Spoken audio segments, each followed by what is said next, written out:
Okay, so get this. We're diving into warispain.pdf today. Okay. And right off the bat, this story throws you right into this insane fight for survival, right? But then, like, bam, this detail hits you. 50,000 grams of sugar? Yeah. 50,000 grams. Oof, sugar. It's like, why is that even there? So weird. It's definitely, it's a curveball, right? Like in this whole desert survival thing, it's the last thing you'd think about. Exactly. Like, shouldn't they be worried about, water, shelter, not sugar? Well, that's the thing about this story, right? It makes you question every little thing. Is the sugar, like, symbolic somehow? Is it a metaphor? Yeah. The author's got to be messing with us, right? Totally. Okay, so picture this. It's bleak, desolate. We're talking pure desert survival mode here. And leading this group is this commander laser focused on one thing and one thing only: staying alive. Yeah, no time for games in that situation. No kidding. Every single order, every decision, brutal, efficient, almost like he shut off all emotion. And that's where the whole leadership thing gets really interesting. Because he's got this burden, right, to make impossible choices. Right, but he's also shutting down anyone who dares to question him. Like, remember what happens when they ask about the sugar? Yeah, not pretty. It makes you think, how much can you justify when it's life or death? When does a leader become a tyrant? Exactly.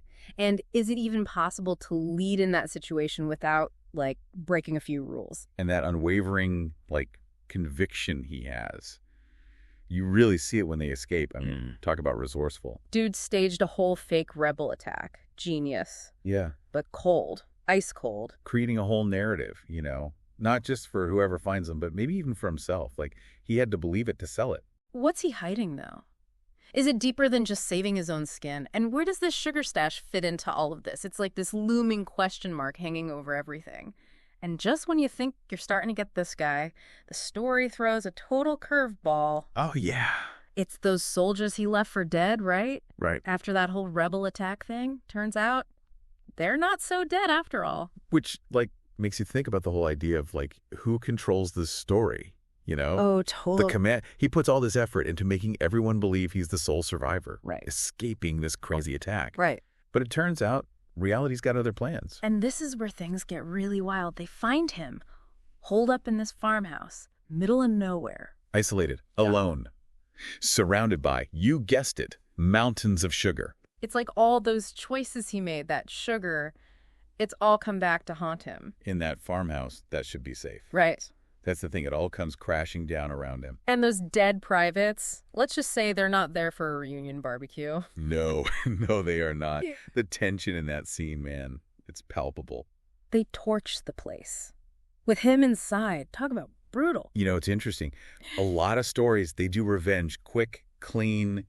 This is different. The author doesn't hold back. It's raw. You feel the anger, the betrayal. And that sugar, it's not just some random detail anymore, Yeah. It's fuel for the fire, for their rage. Like, it represents that obsession, that need for control. It's like the author saying, you can try to bury your past, but... It's going to come back around. And in this case, it comes back with a vengeance. Yeah. So he makes it out somehow. Yeah, you're left with this image, scarred, stumbling into the darkness. But alive. Alive, but what's left? It's like the story refuses to give you that easy ending, that he's the hero moment. He wanted control so bad, and now it's all gone. His men, the mission, even that story he built up, it's shattered. It just makes you think, was it worth it? Yeah. All that for this. And the guys who were left behind, they got their revenge, sure, but it's not like they're popping champagne, celebrating. No, not at all. That kind of thing, it changes you. They're tied to it now, just like him. Violence, huh? No winners in the end, I guess. It's like a stain that doesn't go away, no matter what you do. Speaking of stains, what about that sugar? All that time, it's like right there with them. Yeah. Desert, farmhouse, the fire, everything. It's that thing we were talking about earlier, right? Trying to control everything. The mission, that narrative, even 50,000 grams of sugar. But it all got away from him. Maybe that's the scariest part of the whole story when you really get down to it. We can try to outrun the things we've done, but... They catch up, eventually. Sometimes in the strangest With ways. sugar, it seems so random at first, but it became this whole other thing, The stuff we try to ignore, shove down deep. That's usually the stuff that matters most. That's why I love these deep dives, man. You got to look beyond the surface, really think about the details. The things that make you stop, make you think why. That's where the good stuff is. Warispain.pdf. The title, it's brutal but honest.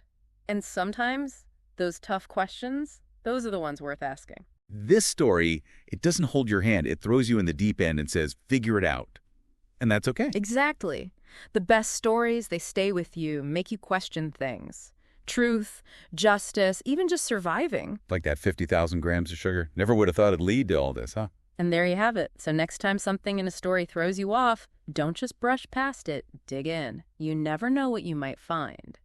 Until next time, everyone, keep those minds sharp and those questions coming.